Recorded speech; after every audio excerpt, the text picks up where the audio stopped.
What is going on, everybody? Welcome back to Sideline Summit. I'm Antonio Perez, joined as always by Danny Code, DC, UPenn's finest, Chris Coacher, CB Coacher Boy. We got another great episode for you guys today. Yes, that episode is coming a little later than it usually is, but scheduling things happen. We're going to be talking about a little bit about Team USA. They just had their first They had their first exhibition game against Team Canada last night, and they prevailed after a slow start. And we are officially starting our NFL division predictions. We are starting with the AFC South, one of the most competitive divisions in the league. We're going to be going over key additions, key losses, their over-under lines, and where do we think these teams are going to fall going into the 2024-2025 season. Before we start, I want to remind you, make sure you like, subscribe to the channel.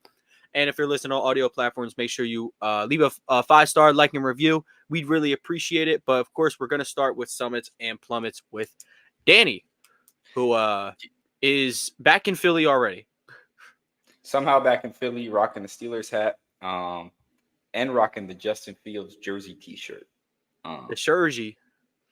Yeah, you got to respect the Justin Fields. A good jersey is needed, actually. JF2 coming for QB1s. So I just my summit of the week is that it's going to be sticking with football. It's that Kenny Pickett's no longer a Steeler. It's going to sound crazy. It's really off topic, but I'm really appreciative. I saw something that said Kenny Pickett is embracing his role as a backup on the Eagles. I was like, good for him, but good for me because I don't have to watch you anymore, because that was like the worst decision ever. The Steelers ex-GM, Kevin Colbert, was like, let's take a quarterback as I'm about to retire. And they took the dude who had one good season in college and then had small hands. That's a funny joke, right? Whatever. It didn't matter. And like had zero potential. We all saw that out of college. And then people wonder why it never worked. But I was a truther. I'm like, oh, he has good anticipation. Come on, man. If someone's if someone's best trait is your anticipation, you just gotta suck it up. Yeah, one thing about you, man, you're gonna ride for the black and yellow, man. No matter what, because there was just zero reason for you to just be big on Pickett when we were just going over quarterback films and stuff. You had him as like QB like 2 or 3, something like that, and I was like, Danny, I don't like this guy at all. Like, wait.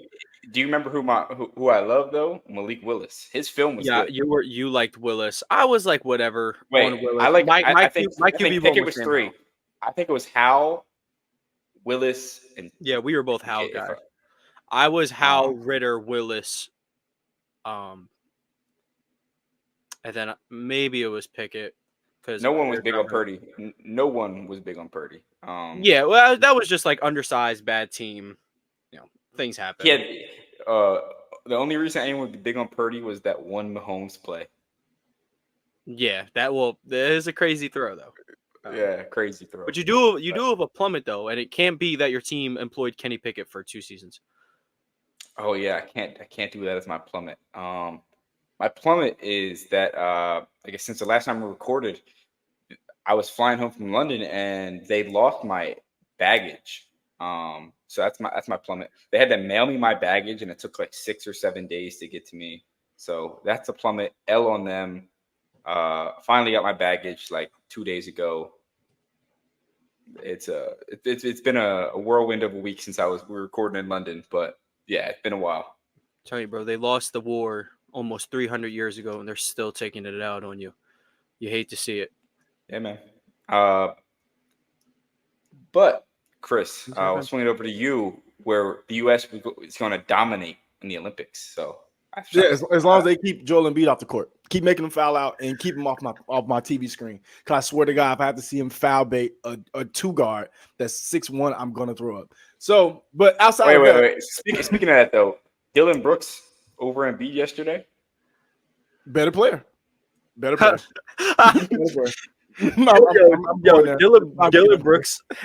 Brooks, man. I love Dylan Brooks. I ain't gonna lie. I love Dylan Brooks.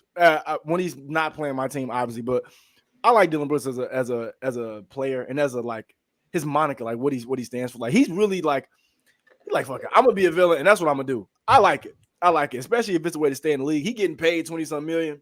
That's a W to me. So shout out to Dylan Brooks, the new gen Pat Bev. But well, he's actually I think he's a much better defender than Bev. And if he puts the weights down, that three ball can come back.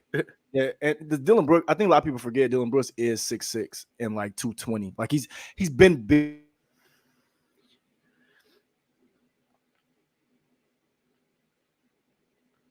Is that NCAA football comes out next week, and I'm excited for that. Very excited for that. If you have to guess, I am going to use a weaker team at some point, but I will be starting with the Colorado Buffs, and I will be taking. Oh, so you're starting with a weak team? Okay. No, I'm starting with the best quarterback in the game, well, second best quarterback in the game, and the best wide receiver in the game, Mr. Travis Hunter and Mr. Shedeur Sanders. But yes, one of the worst offensive lines in the game too. So I probably will they Mike Trout and Shohei Ohtani on the Angels. Wait. Perfect. There's no way Shedeur is the second best quarterback in the game. He is right behind Carson Beck. He's tied with Carson Beck, which is, I think that's reasonable. If you're looking at the upcoming quarterback prospects, the top three is what? It's Beck, it's Sanders, and Ewers. 90% of college football is aura, so I think Shedeur kind of like got to be top okay, I get the aura, but I mean Quinn Ewers, I just haven't. But he's like the. I don't think Quinn Ewers is better than either of them. That's my opinion. I know you're big on Quinn, so I won't. I think he reminds me of like Trevor Lawrence coming out like not even no. Like the pocket awareness, his movement. Again, that's not even close. Like Trevor could have went from the NFL or from high school to the NFL. Like that's how just good Trevor Lawrence was. That's how polished he was. Ewers has like really good arm talent if you want to go maybe that way with the Trevor Lawrence thing, but like I don't know about the pocket. Yeah, and then Trevor Lawrence. I'll tell you one thing though. I will say, coming out of college though, I think Shedeur reminds me a lot of like Kyler Murray type prospect. No, he's not even fast dude, enough. you're off today. No, You're really off today, man. Let me finish. Oh yeah, let Chris. My last one after it is the fact that Asia Wilson and Angel Reese, Caitlin Clark, all those people will be sharing the floor soon in the USA versus All-Star game, WNBA All-Star game. I think that format's kind of cool.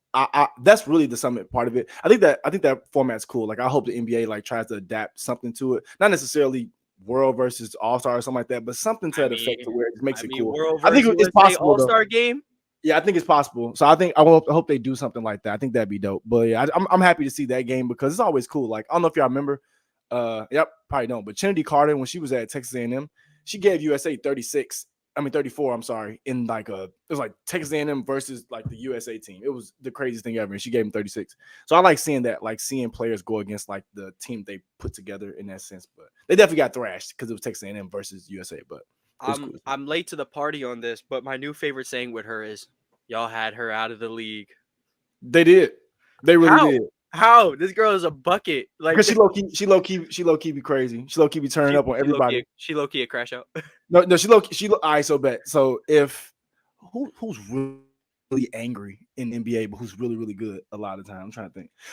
Imagine if Giannis was smaller and couldn't just run through people and people fouled him, and that's what he would do.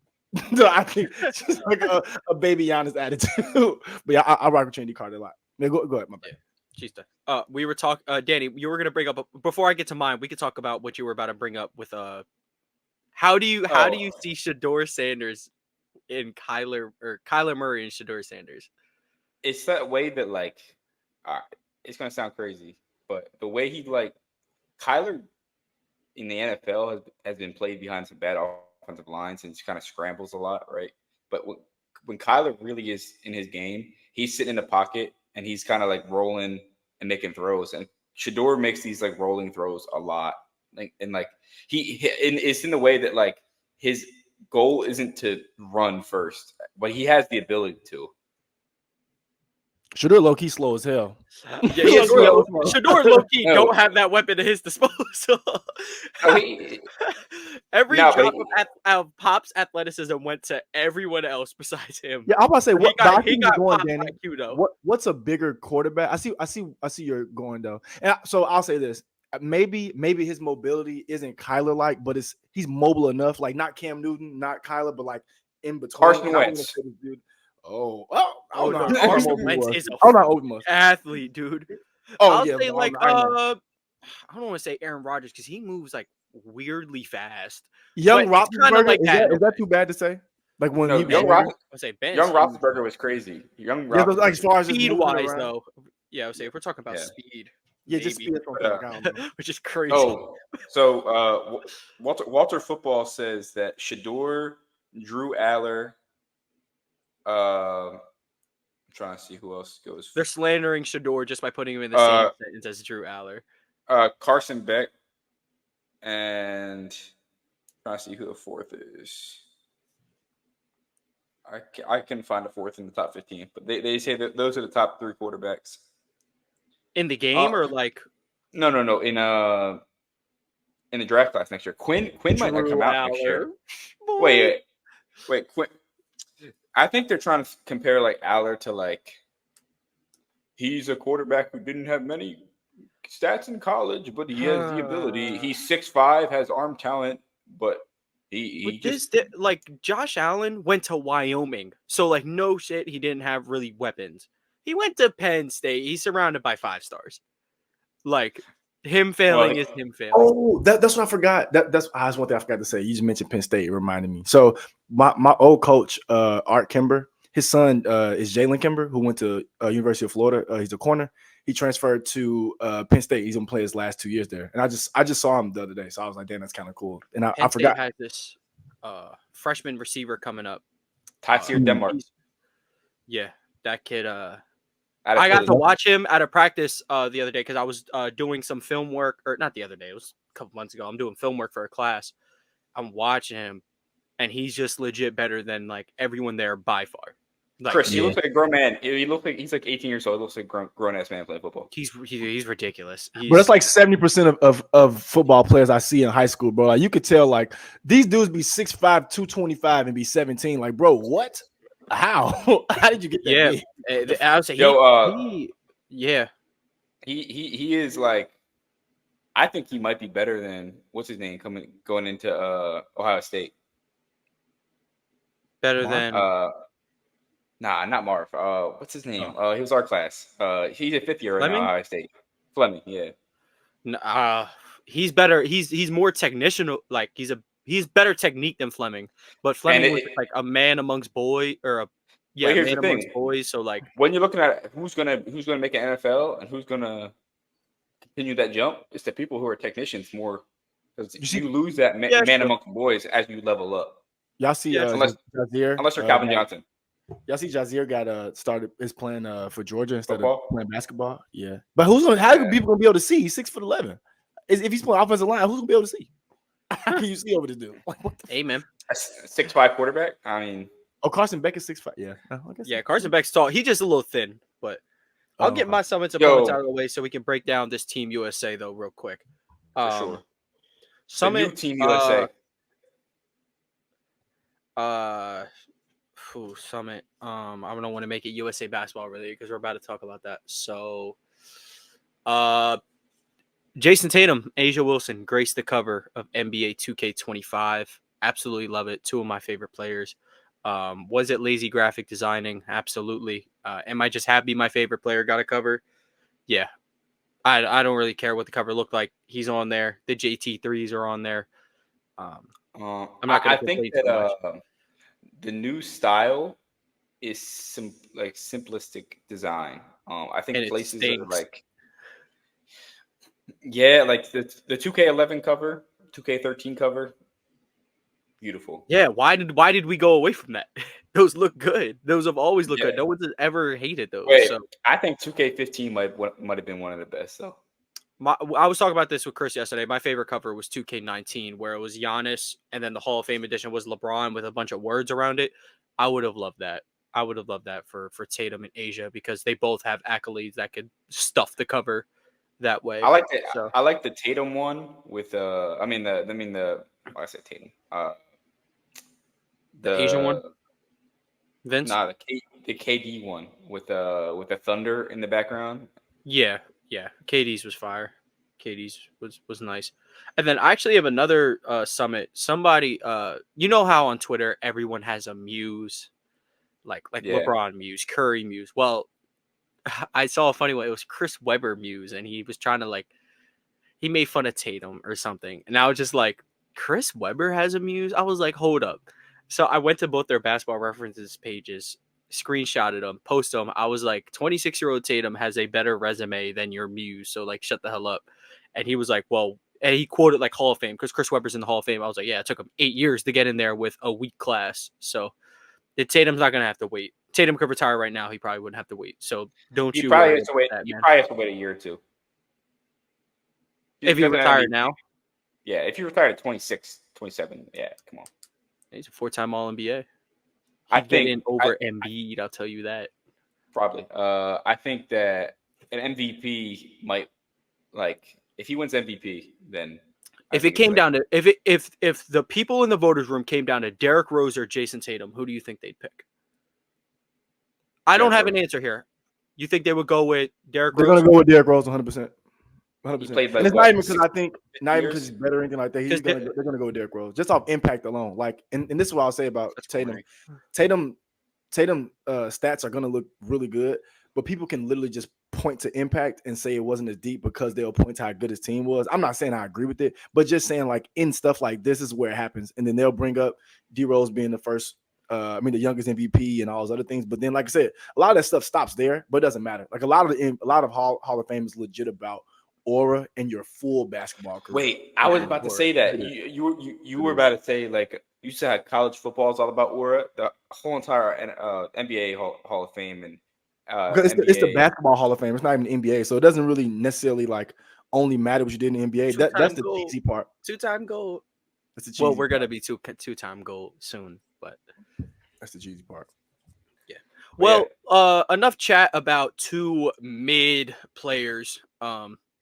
Let's talk about Team USA, who beat Canada last night.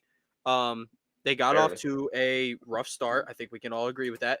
We'll try to keep this on a time leash because we got to get to the NFL predictions. But what stood out to you guys? To me, Anthony Edwards, Jason Tatum kept things afloat in the first half.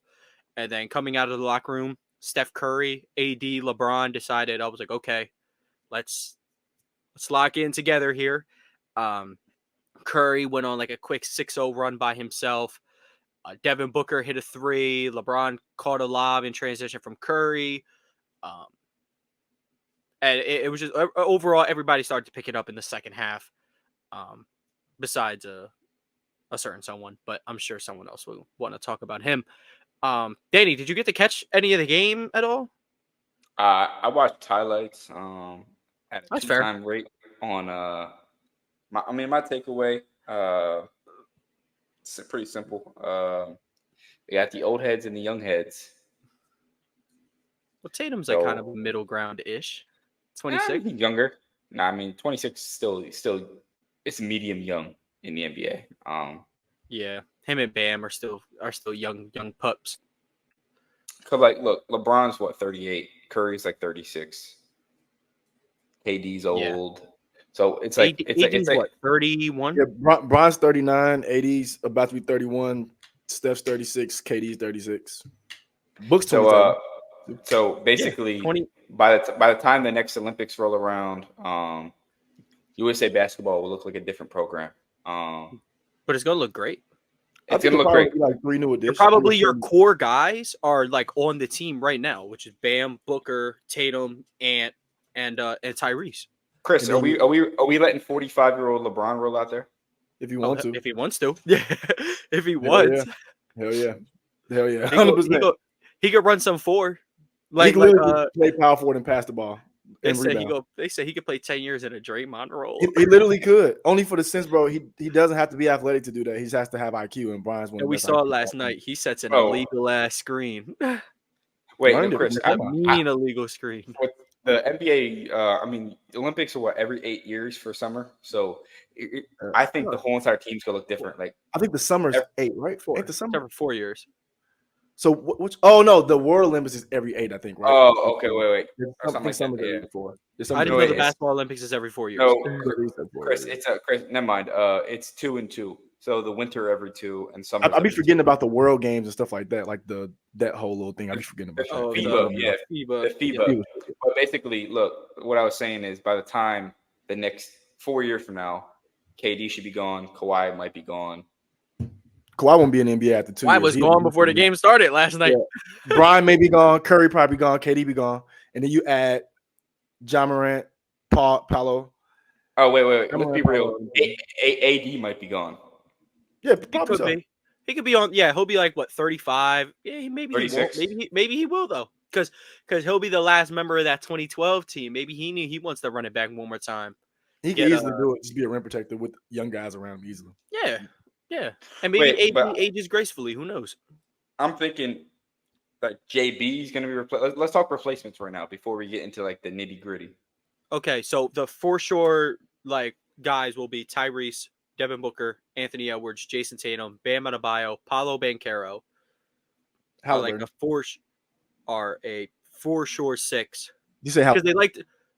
I said Halliburton. I'll go over it. Halliburton, Devin Booker, Ant-Man, Jason Tatum, Bam Adebayo, Paolo Banchero. Cooper Flag will probably be there by this time. For sure. I think I'd say Ja Morant or Brunson. Brunson will probably be on before because he was already playing select and he played that one thing. So maybe Brunson. So Brunson will be the 8th. Ready? Think about what the NBA going to look like in a minute, though. Just with Scotty those Barnes. type of players. He might be a guy. Scotty Barnes. Was he on the last team? Nope. He's on a select team for the last team. Duran's going to be one of the bigs on that team. I know it. I know Duran. Jaren Jackson's going to be on the team. He was a FIBA guy. Cade as well. I think Cade is going to be on that team. Yeah, because he wasn't selected for the FIBA team last year, which is kind of weird. But you know who could be a sleeper, like low key player? He plays the next team. Is Alex Caruso. I don't know why. I feel like they might get him. Be too old. 32 already. He's gonna be like, he's 36. He's not. He's 30. Well, he's gonna be 34. 31. If they want a defensive guy, they'll just go with, I don't know, Derek White or something, or they'll go with. They're gonna go with Justin Edwards, Sixer legend. And NBA is gonna change a lot too. In 4 years, it'll be 6 different people we don't even know yet, or we're not even talking about. That'll probably be factors or something doing something. Like you never know. Yeah. I'm trying to think of a random guy who might just take a like what if Evan Mobley could easily be on one of these teams? I didn't even say Evan Mobley. Yeah. Evan Mobley could easily be on one of these teams. If it's up to 2K, Evan Mobley, the sim god. I love how about I do. How about Trae Young?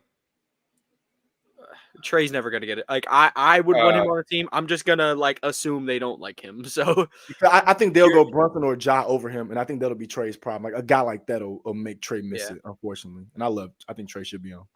I'm sad. Pure hooper Jaime Jaquez will never get a run. He's playing select though. He's playing select team right now. He's nice. Jaime needs to go play for Mexico. Yeah, that's what I would do. I don't know what I would go play with Mexico. I wouldn't play. Go get your Jose Alvarado story out the way, man. Yeah, I would definitely do that. A little fun fact. I ran into the UCLA basketball team when they were playing the Sweet 16 in Philly back 2 years ago. And Jaquez was on the team. Dembono might have been there too, actually. At the time, low key, a future Sixer might have been there. I got flicked up with a bench player. My boy Jalen Hands. Jalen Hands was there. That's my Jalen Hands. Was my Jalen Hands, man. He was garbage in the NBA. I mean, he didn't really make the NBA, but he was so good at high school. One point I wanted to make about the Team USA. You can tell what fans like. You can tell if this is their first time really paying attention to the Olympics, or if their favorite player has ever been in the Olympics, because I've seen things on the timeline where Knicks fans have been like, "Oh, Brunson would have 25 by this point," or other people like they were going like before the game started. It's like, can't wait to watch Embiid drop 30 tonight. I'm like, dude, that's not how this shit works. Exactly. Like that's not how Olympic basketball works. If you walk out with 20 points in Olympic basketball, you might as well have dropped 35. If you got 12, bro, you contributed. Anthony Edwards had 13 points last night. how loud was that 13 points? It felt like 35. Because there's not that many possessions. This is a super slow game. 10-minute quarters. Like Tatum had 8 in the first half, and Edwards had 8 in the first half, and you would have thought they were the only people who scored for the team, because it's like all you people that like if like I want to name names, but like Jalen Brunson was on this team. First of all, Jalen Brunson is a guy, like, if he's going to score in high volume, he needs the ball a lot, and that just wouldn't happen here. Not saying they're not going to run ISO. Of course not. No, he's a great player, but they're not running ISO ball in the Olympics, dude. They're just not running mid-post game. They're the only 2 players who probably got like ISOs for them, like top of the key or wing ISOs, were Jason Tatum and Anthony Edwards, and a little bit of Devin Booker. I'm legitimately giving Ant as many ISOs as he wants in a game, because no, I'm not doing that, because early in the game he had 3 turnovers trying to do that. He tried it out. That's what people he can't get as many ISOs as he wants. But this is how he's gonna get better at it, though. This is how he'll get better at it. So I kind of agree with Danny too in that sense. Like, if I'm a Timberwolves fan or a Timberwolves coach, I definitely want him to get hella ISOs now, because he's going to learn how to do it. And I think this is going to make his decision maker better. But I do want to make one point about USA before we move on.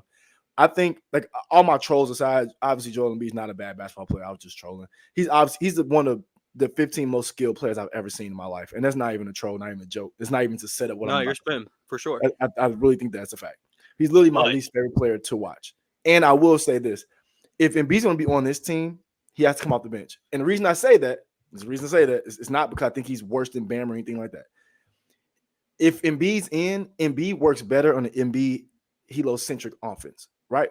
Where you can throw it to him and everybody else works around. You start Bam and Anthony Davis, people deterred to try to score. They can't score. Embiid's also a great rim protector. So when he comes in or swaps in, you still have 2 elite rim protectors in there.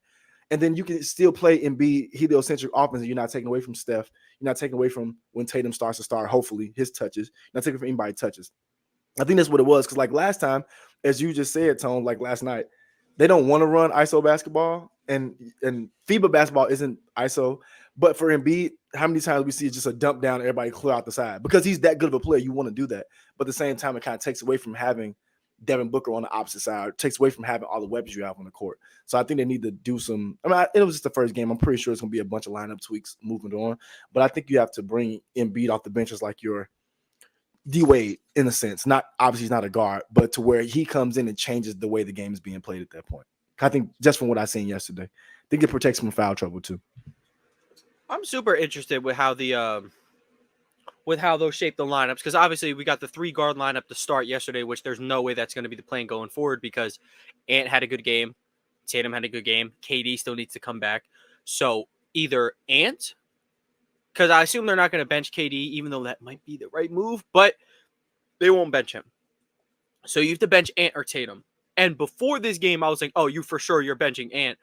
But I was like, man, like, I wouldn't be mad at either of these guys coming off the bench being the first option for the second unit, because you can see they can both kill.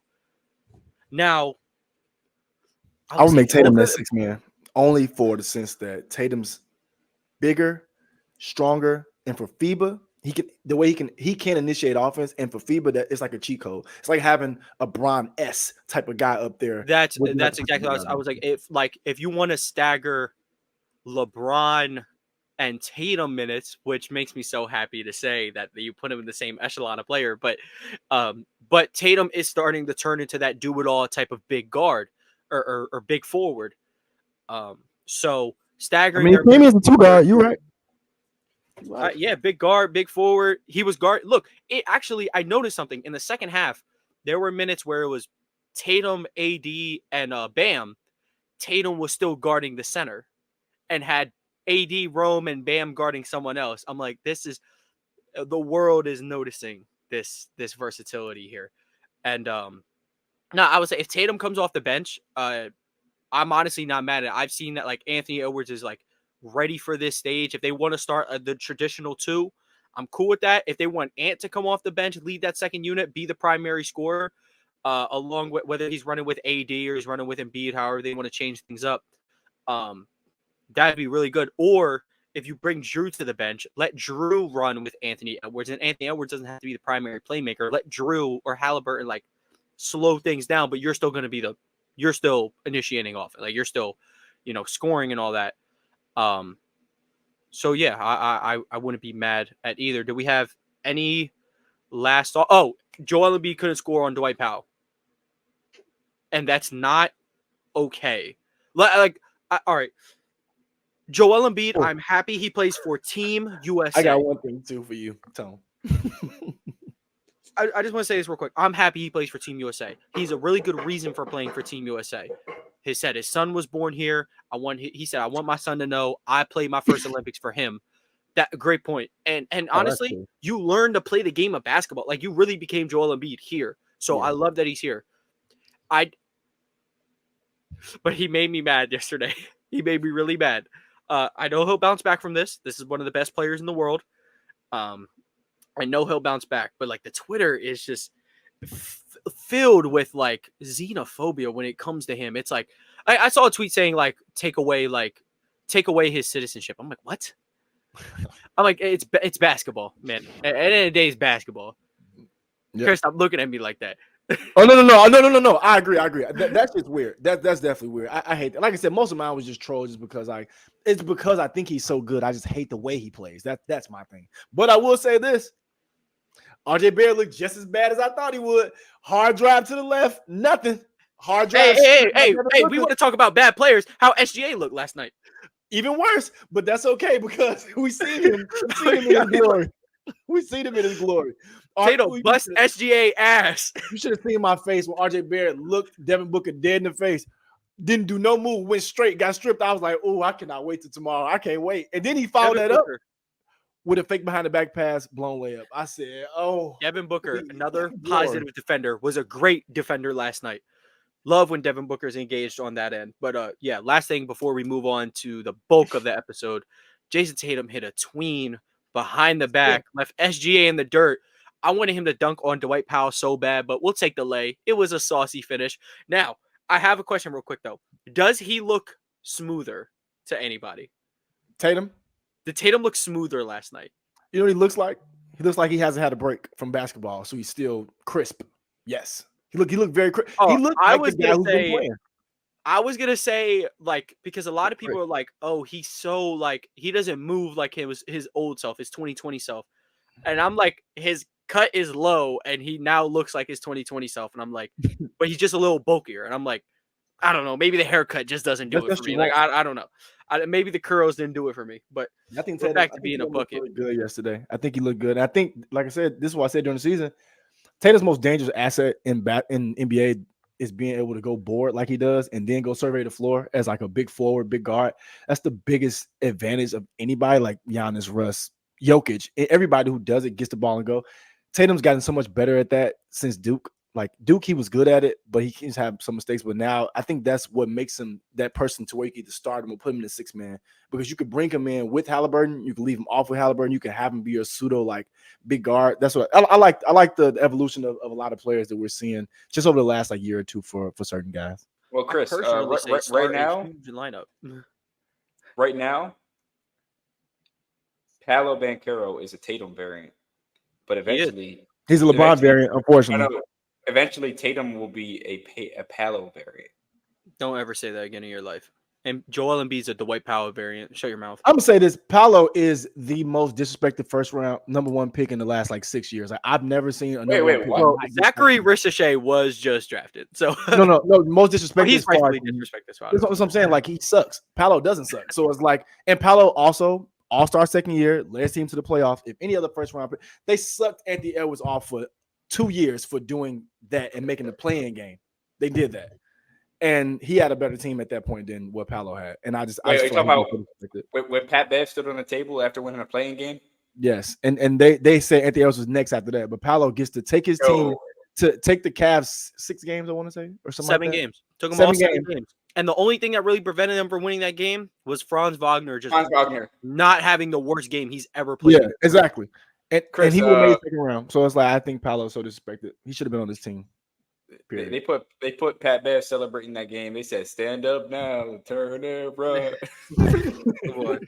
I will say though, no, I get where Danny's coming from with Paolo's like a Tatum variant, because Paolo just isn't that good of a playmaker to be a LeBron bear. I mean, if you want to call him a LeBron bear, it's definitely there. Big body. Early LeBron, like, though.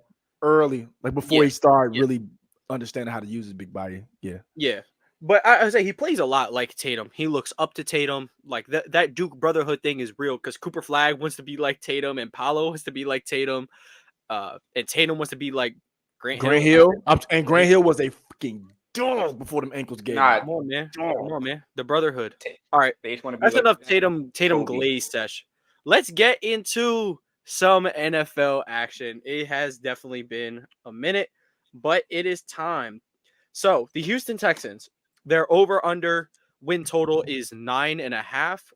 I believe last year they were 10-7. Key additions for the Texans this year have been Daniel Hunter, which was a huge one. Danico Autry took him from the Titans. They got Stephon Diggs. They got Joe Mixon, Kamari Lassiter in the draft, and then they did lose Devin Singletary. Didn't lose really a lot this offseason. Devin Singletary's famous quote this offseason: "I can do everything Saquon Barkley can do." Yeah, bro, that is crazy. If any Giants fan, yes, you got Devin Singletary. He's not Saquon Barkley. If he can say he's Saquon Barkley, he's not. So we'll talk about the Giants probably in a few weeks, but not yet. Sometime down the road. But we're talking about the Texans today. Danny, so the Texans are over under 9.5 wins. They are going to have the harder schedule this year after finishing first in the division last season. With these ads, I just want to note these ads to the defense are like awesome. I just want to put that out there to a up and coming defense already. And you didn't really lose too much. Maybe questionable moves with Mixon and maybe a declining Diggs. But maybe not even. But yeah, Danny, swing it to you. What are your thoughts? Are you thinking over or under 9.5 wins for this Houston Texans squad? I think over 11 is the reality of it. I think they can win 12 plus games this year. And I think the harder schedule isn't a problem for a coach like D'Amico Ryans. He is a defensive-minded head coach, and you just gave him defensive players to play with. For a defense that's coming on strong at the end of the year, C.J. Stroud's development is going to be crucial. I mean, he already looked at like the best rookie quarterback we've ever saw last year. And what do you mean, puh? Herbert was better. I mean, Herbert's fine. I mean, if you want to say Herbert's better than rookie year, but Herbert C.J. Stroud was better his rookie year. So C.J. Stroud had definitively one of the best rookie seasons of all time, is my point. No doubt. Top 3. A top 3 rookie season of all time. Oh, and then Baker Mayfield, number 3. No. I'm Get kidding. that bum out of here. But anyway, with C.J. Stroud, I think a lot of people think Mixon's a lot worse than it really is. He played for the Bengals, who had a bad O-line. They don't run the ball. They're a pass-heavy team. And when you're a pass-heavy team, it sets you up for bad run situations. And then you're getting Stephon Diggs. No matter what time of his career, Stephon Diggs is a route technician. And at worst case, he's your wide receiver 3. That's fair. In a pass-heavy offense where you have C.J. Stroud throwing to Nico Collins, Stephon Diggs, and Tank Dell, God forbid he gets healthy. God forbid. Oh my God. God forbid he get healthy. Oh my God. Actively preying on the downfall of Tank Dell. I'm big on Tank Dell. But no, like I said, you know that. I think this team could easily win 12 games. I think they're a Super Bowl contender, and I think they're in the top tier of this NFL with this offseason, which I don't know if you guys would have expected me to say. I'm shocked that you think 12 easily 12 wins. I don't think easy. I think that they're. You just said 12 easy. Easily 12 wins. Well, 12 wins is never easy in the NFL. But you're saying easily 12, like 12 should be their floor. I think they should win 12 games. I think they could sweep their division. They're not going to sweep their division. I will put like $1,000 on it right now. They're not sweeping. They probably won't. I think they go 4-2 though. I think Yeah, they'll go 4-2 because they're going to split with Colts and Jaguars. And if they're splitting with Colts and Jaguars, they're probably not going to be division winner Chiefs or division winner Ravens. You have a lot of those issues. Okay, well, over. I can see the over. I just think I think you're gassing how 12 wins is tough. So, I would say we could go to Chris. Yeah, I would say we can go to Chris. So what are you thinking on the Texans? Again, it's 9.5.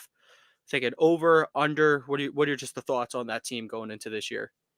Hope my girlfriend don't watch this because she is a big CJ Stroud fan, big Texans fan. So now I will say this. I think the Texans are gonna be good, and I want to say 10 is the perfect line because I think last year they caught people by surprise and they got 10 games. By surprise, it's maybe week 7 or 8 because they started to realize who they were dealing with for real. But the first couple games was kind of it's a rookie quarterback. We'll see. But now, like you said, with what you guys said, with the addition that they already made, bringing in those good players, older or not, they're still proven players at their positions, in my opinion. So I think people are going to be kind of gunning for them a little more, or maybe more prepared, or get up more for these games to play against the Texans. So I'll say they can get 10 wins again. I will say that, but I don't think it's going to be easy, only because, like I said, I think last year they kind of had the element of surprise on their side. Rookie head coach, rookie quarterback. Not that people didn't take them serious, but it's you didn't really see how raw they were or really how fulfilled they were until maybe the end of the season. So when people start really getting up for those games, and I think that's where they kind of struggle a little bit. So I think 10 is definitely doable, but I think it's going to be a little more difficult, a little rockier road than last year.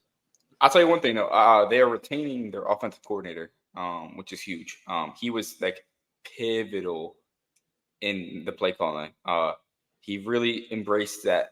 They were throwing the ball 70% of the time, Chris. They were slinging that thing. So they put all the faith in CJ Stroud. I think they kind of got away from it in the playoffs a little bit. They were trying to run the ball when they were up in the game, which is fine, I guess. But yeah, I definitely get where y'all are coming from. I'm gonna predict them to go over, just barely. I do have them getting 10 wins again, but this is gonna be more so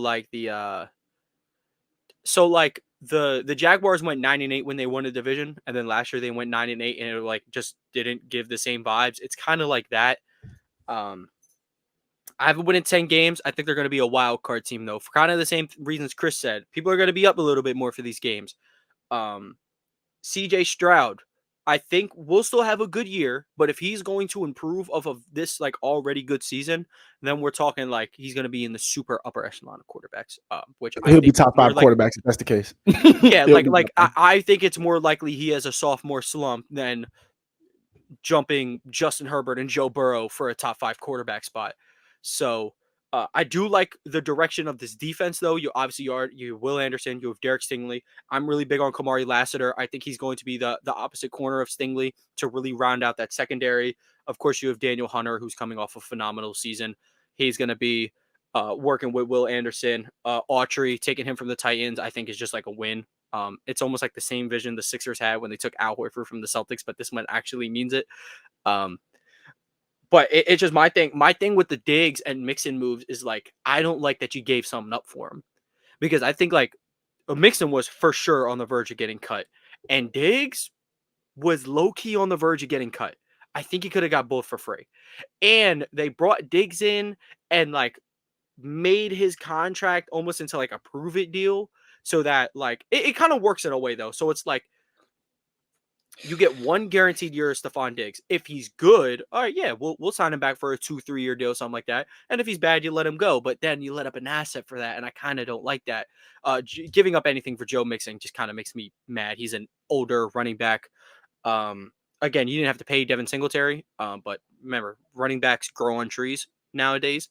Maybe not the upper echelon guys. You won't find CMC or Saquon Barkley on a tree, but I would have rather they just drafted a 3rd round, 4th round guy and maybe balled out.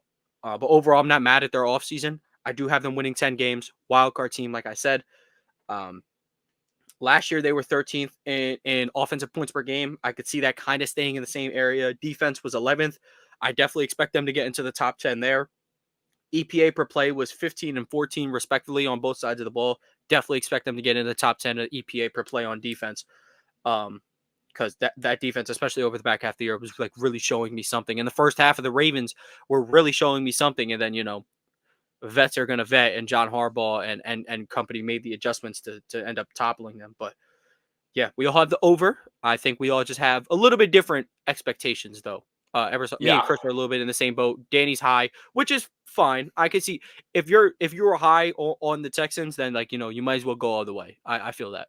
I genuinely think that we forgot about one of their borderline, may I say, elite weapons is Dalton Schultz. He adds a when he catches the ball, yes. But yeah, I agree.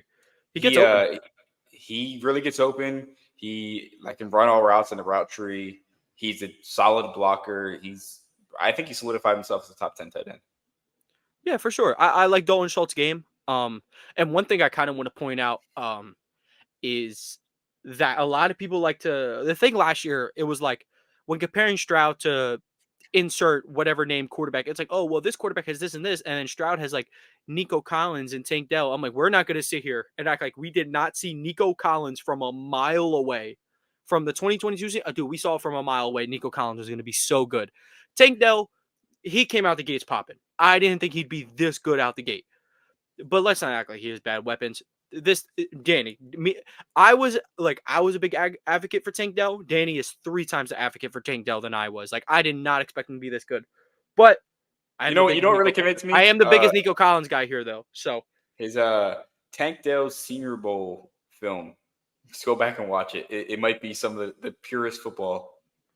That's the thing. His Senior Bowl was so good and his combine was so bad. I was just like, I should trust the real football, and I'm going. I trust but football I'm going to more. be hesitant. Yeah, of course. Always trust football. A 40-yard dash. Always. Yeah. Always. Because if the combine decided anything, Jerry Rice would be a bum. So yeah, throw in a 4.7. That shit was bad. All right. Okay. Moving on. Any last? What? Jerry Rice ran a 4.7.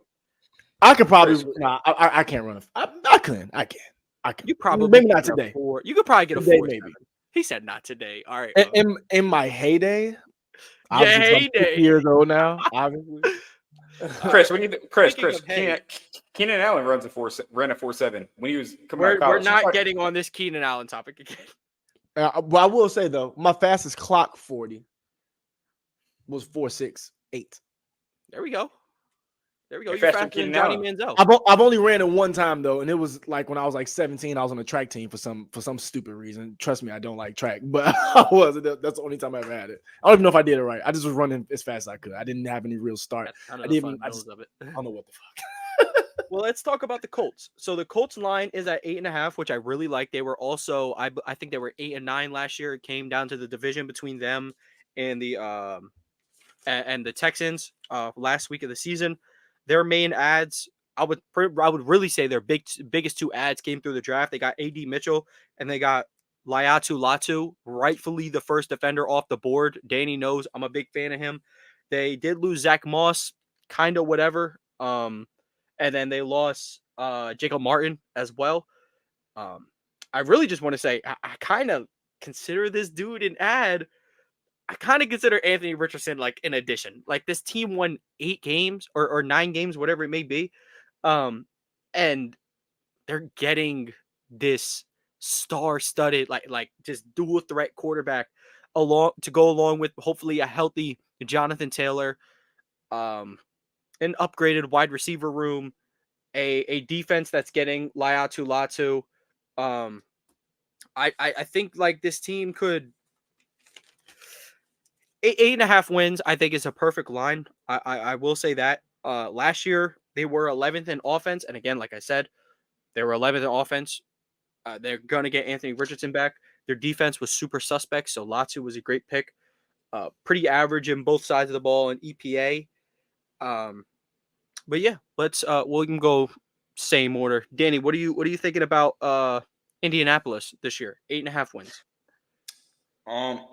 Their schedule looks pretty hard, right? When you look at their schedule, it's wow, this team has a hard schedule. I'm thinking about it more and more.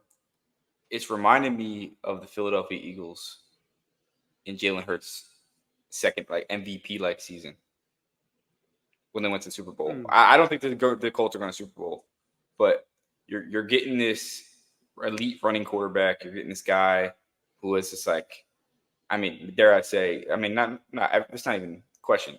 Anthony Richardson's more explosive on the ground than Jalen Hurts.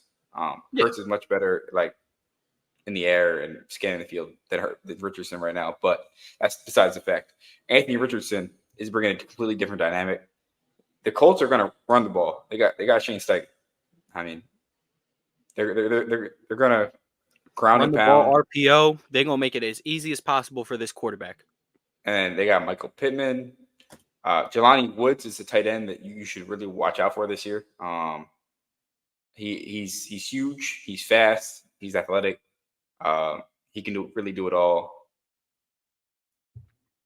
I think the Colts win 9 games. Barely go over, just because the hard schedule might backdoor a playoff spot. It's really hard. It's really hard to say. I think they go over though. It's kind of grueling because like this division is, dude. The AFC is actually so good. Like there's like 12 out of 16 teams are competitive in the AFC. Like the Jets are technically competitive now. And like, what teams? My apologies. Bless you. Third one. All right. One more. But yeah, what teams in the AFC can't compete in reality? Raiders can't compete. Chargers can't compete. Broncos can't compete. Patriots can't compete. Patriots. The Titans can't compete. Dude, the Titans made some really good additions. I think they're still a year or two away. Wait, not yet. Which is my point. They cannot compete. They're going to surprise people, though. We're going to get to that in a minute. But they're going to surprise some people. Okay, that's interesting to hear. Chris, what do you think on the Colts? What are you thinking? Adding Anthony Richardson obviously back into the offense. You got AD Mitchell. So what are the thoughts? Well, y'all know what my favorite player is. It's obviously Tyler Linderbaum. But y'all know I love Lamar Jackson. So, I love me some Anthony Richardson. That's why I love me some Jalen Daniels. Although, I did see that Jalen Daniels in that New York Giants quarterback meeting where they showed that I don't know if he even knows what football is. He might be playing around sport. But on the side of that, I think the Colts will be pretty good. I think adding Anthony Richardson, basically what you all said, I'm a big fan of Anthony Richardson. I hate that he got hurt last year. I'm not going to say he's going to have a CJ Stroud type rookie year because, I think that's going to – well, I'm still counting as his rookie year, but like a real first year really playing. I'm not going to say it's going to be Stroud level. Rookie year. I'm not going to say it's going to be Stroud. I'm not going to say it's going to be Stroud level. But I think it's going to be pretty good because he had a year to watch. And I think that's important. That's experience you can't give away. Again, like you said, like Ben Simmons rookie year, like a Blake Griffin rookie year, like that shit matters. Like being able to watch the game be in front of you, be on the field, be in practice, that thing matters. So I think they'll eclipse 9 wins. I can see them even getting up to 10 if possible. But the AFC is rough, as Danny and I know. The AFC is rough. So I can easily see them getting 6 wins, but I think 9 wins is pretty valid. So I'll take the over there. Okay, so we got 2 overs on them. Wait, weren't the Colts and Steelers like two of the only teams that beat the Ravens last year in the regular season? Probably. Only a few guys did it. Wait, I think they were the only 2 to beat the Ravens went 14-3, right? They went 13-4. Okay. 13-4. So it was the Steelers, Colts, and I don't know who the other team was. Not the Lions. I don't remember. You're good. Yeah, I don't remember. Okay, my take on the Colts. I actually have under here. I have under 8.5. Latu, while a great pickup, I don't feel that strongly about their defense. 19th in EPA, 28th in total scoring. The offense is going to be a juggernaut. Dude, please do not get it wrong. The offense is probably going to make a top 10 leap with Richardson, with a healthy Taylor, good offensive line. Shane Steichen, one of the best coaches in the game. But I think the defense is just too weak. I didn't think they made enough additions to that defense to solidify it as good enough to figure it out. Because like end of the regular season Eagles, like still at a solid offense, believe it or not, but their defense was like last in the league. So that ended up making them like blunder all the way down. So yeah, that's why I got an under on them. It's not, a reflection of like Anthony Richardson's player. I really think this offense is going to be great. I think the defense is just that bad. Think of like a 2021 Chargers. Fair. Putting up 25, 26 points per game. Unfortunately, you're allowing 28, 29 points per game. So that's just my thoughts. I kind of like have the same idea though, the vision of like Richardson, run heavy, super simple offense for him, letting him unload his arm, letting him get things done on the ground as well. This defense is just a little far away for me. I will say something the Texans and Colts did. They did a pretty good job just like bringing their guys back. They did a pretty good job on that, I'll say. What's the addition by continuation?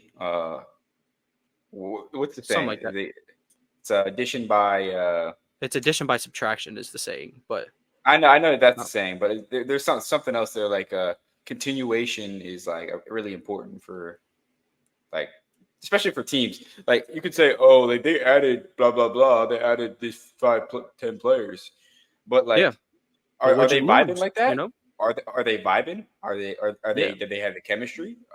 Exactly. No, because you all play sports. You both have played sports.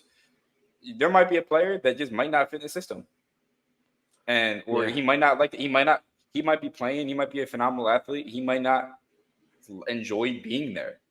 He might not be in the right mind space. So like that matters. Those human beings at the end of the day, like their mind space is going to affect who they are. So yeah, I get that for sure.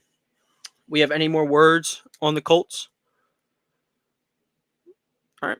Well, let's move on to the Jaguars, who I think are by far the most interesting team to talk about in this division, because the division was in their hands until a late season collapse, similar to the Eagles. But just going over some key adds real quick. They got Gabe Davis, which wouldn't say that's key. Neither is Darnell Savage as a key addition. But I like the signing of Eric Armstead, the extension of Trevor Lawrence, of course, and then drafting rookie Brian Thomas. They did lose Calvin Ridley, whatever. And they lost Rayshawn Jenkins as well, who played a little ball hawk action for them. But I don't know if that's too big of a loss per se.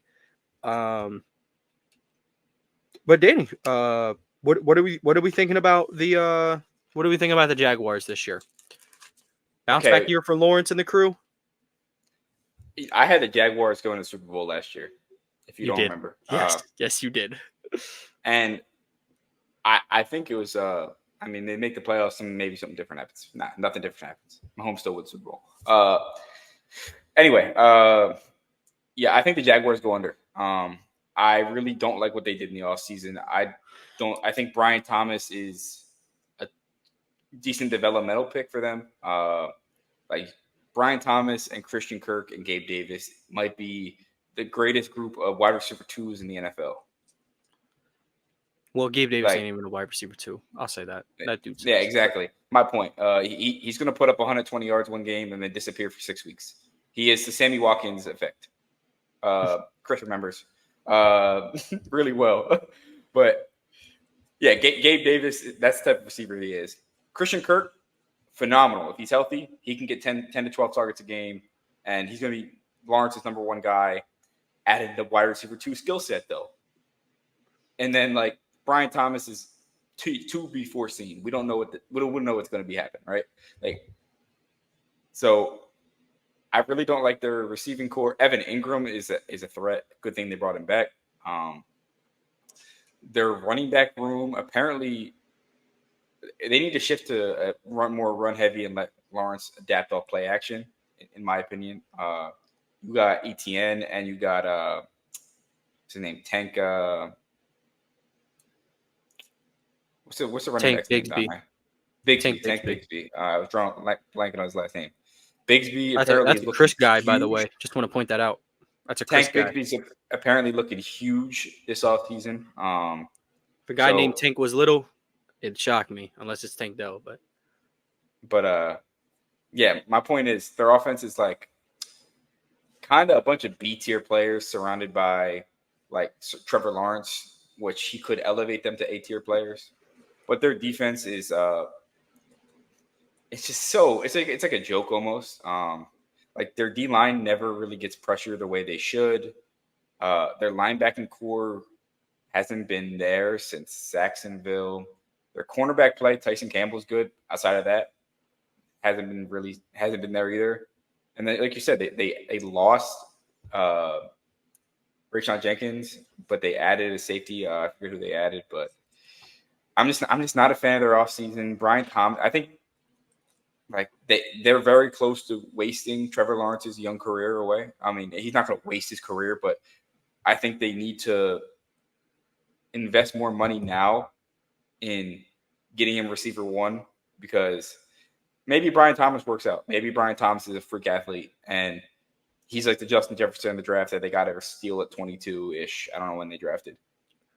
But maybe he doesn't, and then they're stuck with Christian Kirk and Gabe Davis and Brian Thomas as a bust. So, like, yes, they have a bunch of upside, but their downside is wasting Trevor Lawrence's career. So, it just – you got to invest more in your quarterback that you spent the number one overall pick, who's a generational talent, who everyone considered the best quarterback since Peyton Manning. I would invest a lot of more talent in him and spend money on the defense, because – the defense lost them a lot of games last year. Yeah, a lot of good points there. Chris, what are your thoughts on Sunshine and the crew this year? I don't even think they're a good team. So I think 8.5 is a pretty decent line though, because Trevor Lawrence is a really good player, and I think that they have good position players in my opinion. They have some players who can make plays. But I think 9's a little high. I think I see them more around 7-ish. Wins. Like I said, it's just talent wins a lot of times. Like, yes, you gotta play hard, but you gotta have talent on the field. And I think they're just lacking talent at some spots that are just detrimental, even outside of having a really good quarterback. In my opinion, I think you need talent around them. I think they're lacking a little bit compared to other teams that they're gonna have to play all the time, being AFC. So I can see them being at maybe 7 or so wins, 7 or 8. So under the 8.5 for sure. Okay, so I guess I'm low motivated here. I think they're getting the over. I think they're winning this division. My thing with Christian Kirk is I think Christian Kirk is a wide receiver one. No, that doesn't mean he's like Amon-Ra St. Brown. It doesn't mean he's A.J. Brown or C.D. Lamb or anything. But I think he's a wide receiver one. In his first year with Jacksonville, he was for sure Trevor Lawrence's number one target. Had 1,100 yards. Actually last year he was on pace to have an even better season before he had a very unfortunate injury. But so he'll get back to not having to split his touches with Calvin Ridley. It seems like Calvin Ridley didn't even want him. He dropped a lot of crucial passes in crucial times for the Jaguars. So I have them going over the 8.5. And then I have them actually winning 10 games and winning a tiebreaker with the Texans. Danny, you can shake your head all you want, but what you just did, you laid out the best possible scenario for the Texans and then the worst possible scenario for the Jaguars. So you stay on that side. Wait. I'm not shaking your head at you. I'm looking at their schedule, and that's what I'm shaking my head out. The Jaguars have a tough schedule? Yeah, their out-of-division games are the Eagles, the Packers, they play the Lions. Okay, like, do we want to pull up the Texans schedule, dude? They're playing all division captains.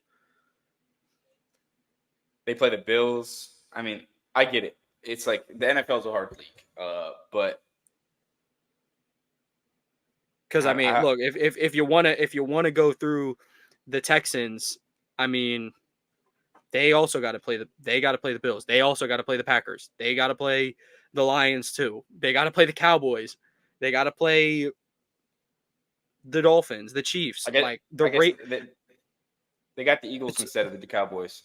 I guess they're equal in seeing a caliber of team, maybe depending on how you see the it. Cowboys lick their chops when they see a clearly inferior team. Yeah, I know. Like, if That's a team has a worse record than the Cowboys, licking their chops. The Cowboys are going to blow them up. Even though the Cowboys did nothing, they were the Lakers of the offseason.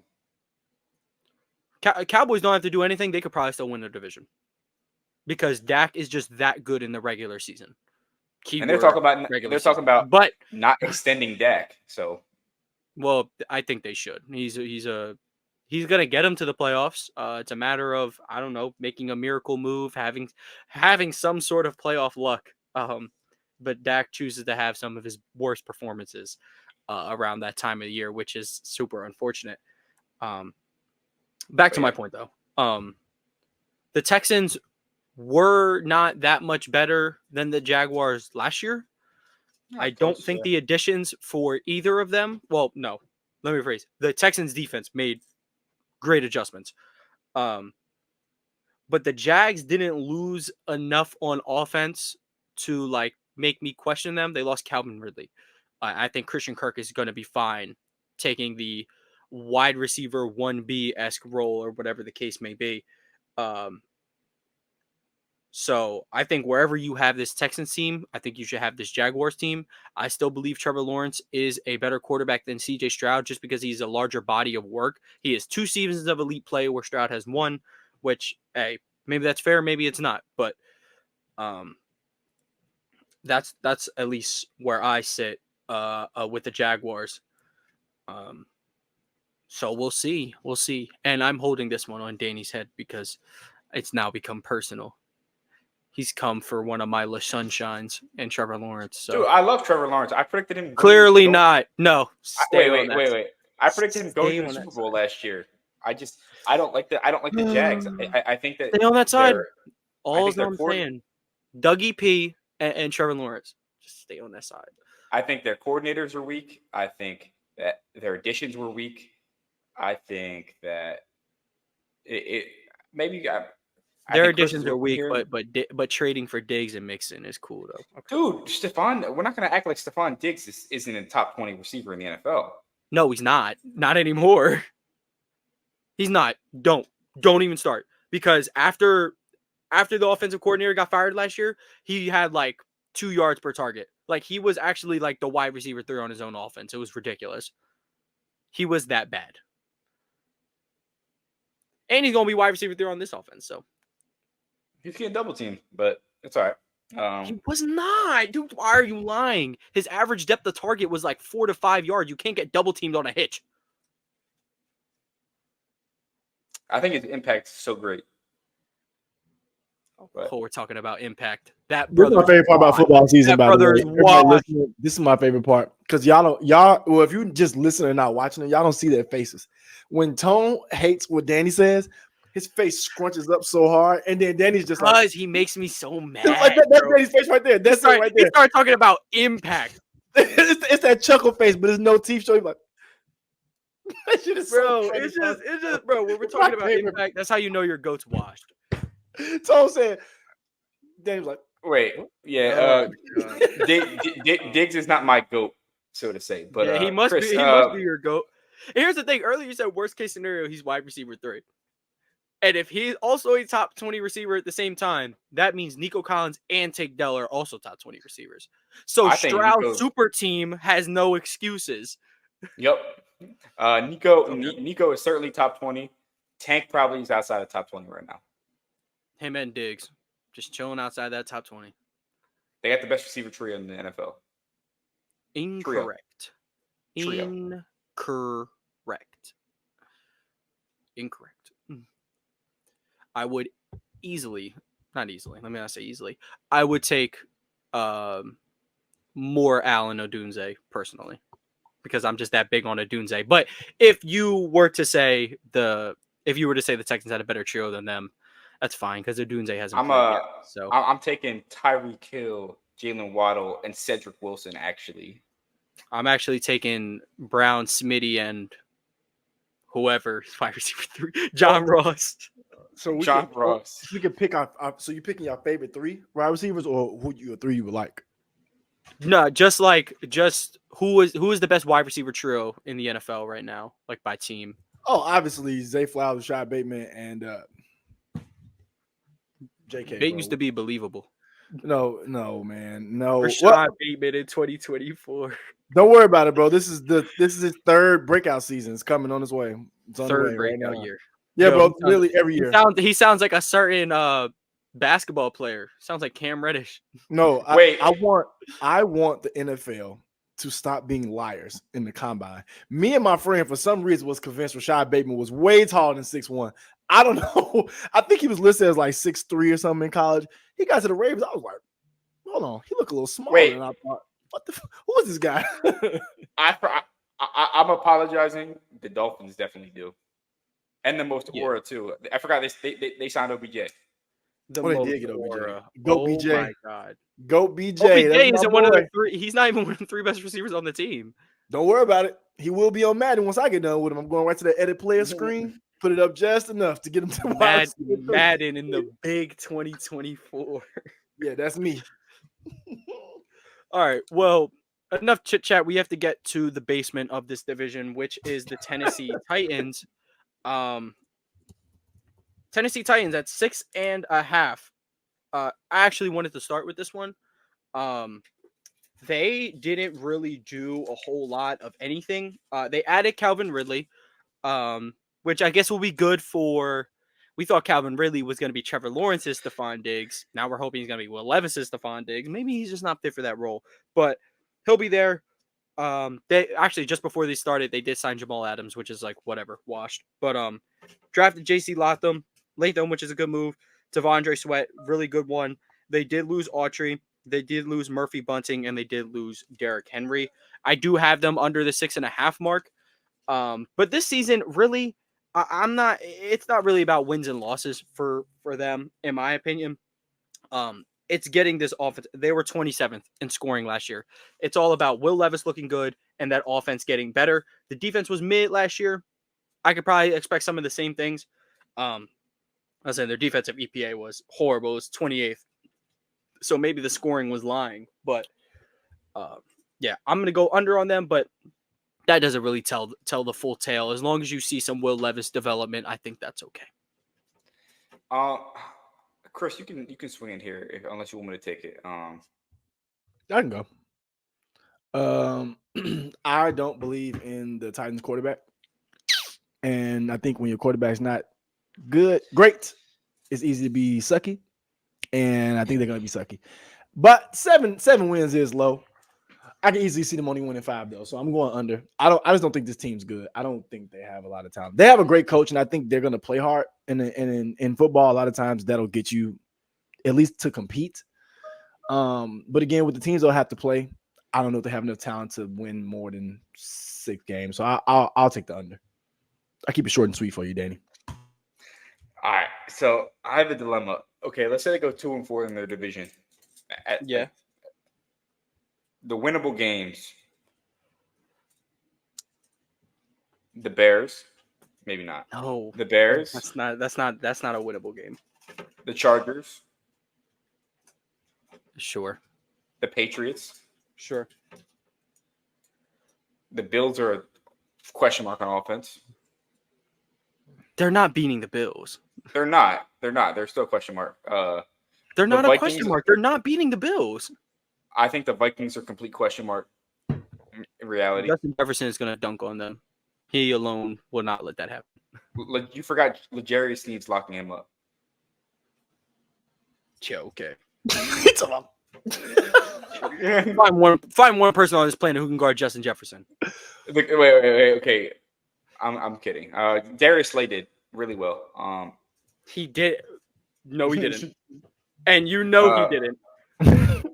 I mean, the stats of the stat show, but we watched the game. We watched the game. Kirk Cousins deserves jail time for that game. He does. But the other teams are the Commanders, and yeah. I mean, there are some winnable games. I'm taking the under still. But my point is, I wouldn't be surprised if they hit 7. I think the line is perfect. Like 6.5 is like perfect, right? Like Will Levis, if he like develops correctly and they go 2-4 in their division, there's 5 to 6 games outside of their division that they could steal that are like question mark teams like the Patriots and Like, I think the Vikings are a lot more question mark than people imagine. It's just their quarterback's question mark between who's going to start between Sam Darnold and JJ McCarthy, and you never want your quarterback to be a question mark. It went with those two either. Jesus Christ. Hey, well, listen. No, don't you do it. Don't you do it. I'm not here to defend either of them. What I'm gonna say is, what is the main difference? Like, sure, Will Levis is gonna be your definitive starter. He's still a question mark, though. Still gonna, if your whole season is built around whether he works out or not, he's a question mark. So that going up against the Vikings, who are also a question mark at quarterback, or the Bills, who their offense is a question. Their offense is not a question. As long as you have Josh Allen, you're going to be fine. And their defense, if it wasn't broken into a million pieces last year, was one of the best defenses in the league. So I still got faith in the Bills. And when we get to that spot, I will for once actually be a Bills defender. But do we have any other thoughts on the Titans? I think that Will Levis, I think they have a receiving core of people who are inconsistent. D-Hop at 31, 32. You got Calvin Ridley, who could either be a top 5 receiver or be cut. He can't be no top 5 receiver. Respect, gambling legend Calvin Ridley. Respect. It's Calvin Ridley and Amari Cooper are the same age, but they never played at Alabama together. Funny as hell. Because I think I see that about once a summer. Probably on my IG Explore page. When things get slow on Instagram, you see that. But anyway, I think the receivers, Treylon Burks is due for a breakout. Now people are due. No, I mean I think he could have a breakout, and their best running back, Tony Pollard, still hinder them. Yo, just for that, they're for sure under, because I forgot that Tony Pollard just to mess up. I'm blanking on ACL boy's name. Tajay Spears. Tajay Spears, yes, just to mess up Tajay Spears carries, man. I can't believe it. I think they drafted a running back too. Tony Pollard's so in the way. Yo, he's so in the way. Like, he's taking up an NFL spot. Like, I can't believe it. Hey, but trust, Danny, DeAndre Hopkins will be a Baltimore Raven by week 7. Will he now? DeAndre Hopkins is going to be wide receiver 1 over there, so I don't think they're doing anything. Exactly, he sure will. And you know what he's going to do? He's going to mentor Rashad Bateman during his 5th breakout season. That's why. Rashad Bateman about older than him. Rashad Bateman. See if he could teach DeAndre Hopkins a thing or two. See if Zay Flowers can teach anybody anything. What are we doing over there? Yeah, we'll get to that at a point. We'll get to that. But I do like their. I think they drafted pretty well. They did in Tennessee. Yep. I think they took best player available, which when you're a developing team like that, you kind of want to do. I don't see D-Hop's vision of why he wants to stay right now, but because he probably likes if he likes the verticality game, and Will Levis is his guy. But overall they go under probably. Maybe they're a year or two away, but they did add star power. I mean, maybe in the wrong places when you're building team, like you're paying Calvin Ridley, who's on the wrong side of 30. You're paying L'Jarius Sneed. You're trading your pick for L'Jarius. When you're trying to develop, and he's goated. That's what I'm saying. Like you're trying to add star power, but you're like not winning now, unless they somehow surprise people. Because I mean, they got rid of the surprise people, but Trevor Lawrence can't take his team to the playoffs. That's not what I said. I said unless they surprise people, which is unlikely. But it's like in reality, you said they had a winnable chance against the Bills, but my man's Trevor Lawrence can't make the playoffs. Yo, it's personal. It's so personal with you. That's that Danny face. He just made it again. He made it again, y'all. When y'all watching this, rewind back 12 seconds, and there's the Danny face right there. There it is right there. For real though. For real. I will say though, next week it does get painfully mid. We do have to talk about the NFC South, which has the mid Falcons, the Saints, who are by far the best team because they have Spencer Rattler, Panthers, who have Bryce Young, a little something to talk about, and then we got the Buccaneers, who have Baker Mayfield. Again, painfully mid, but you will have to go through it. Again, I want to remind y'all, make sure you like, subscribe to the YouTube channel. Again, audio platform, 5-star like and review. We'd really appreciate it. Anything to say before you get on out of here, though? Bryce Harper is the GOAT. Stop talking to me. Stop talking to me. It's person. Nah, Bryce Harper is the GOAT, though. He's the GOAT. He back. Yo, can't wait for Alec Boehm to hit the most doubles in this home run derby. Let's get it. Bro, it's gonna be so random. I'm excited for that. And the All-Star game's here in Texas, funny enough. So I think what we're gonna do is go try to like watch it at this is a place called like Texas Live, like right across the street from the stadium. It's so fire, and I'm gonna try to go in there and watch it. That sounds like Xfinity Live. Yeah, I'm pretty sure it's the same. I'm pretty sure it's the exact same thing. It's some this, stuff. It's some stuff in Sports St. bar. Louis called Ballpark, and then this is one in Atlanta that's next to the Braves Stadium called Atlanta Live. So I'm pretty sure it's probably the same people just taking our money. Yeah, sure. Yeah. Danny knows the Xfinity Live experience is not all crazy. It's lit, but it's not fun. Well, from what I've heard, so I've never been in there. I actually just go watch the game, but I look at those brokies and go in the stadium and buy my $15 hot dog as I get scammed by corporate America. But $15 is nuts. Yo, dude, Celtics games next year. Look, I will go just so I can pay my fair share of Tatum's contract and buy my $20 beer. I'm gonna tell you this right now. I almost want to buy 1 boycott million of them. I want to boycott Dallas games. I don't want to help pay for Maxi Kleber or Klay Thompson, but here I am going to the games. No, your money specifically is going to Kyrie's contract. It's going to two people. It's going to Kyrie Irving and my boy Jaden Hardy. That's what my hard-earned money is going to. And Danny's Pookie Luka. My bad. Yep. Sorry, Danny. All right, to wrap this thing up, though, from AP New Freezer, Culture by Migos, DC Comics. Thank you guys for tuning in, and we'll catch y'all next week. I almost fell out my chair.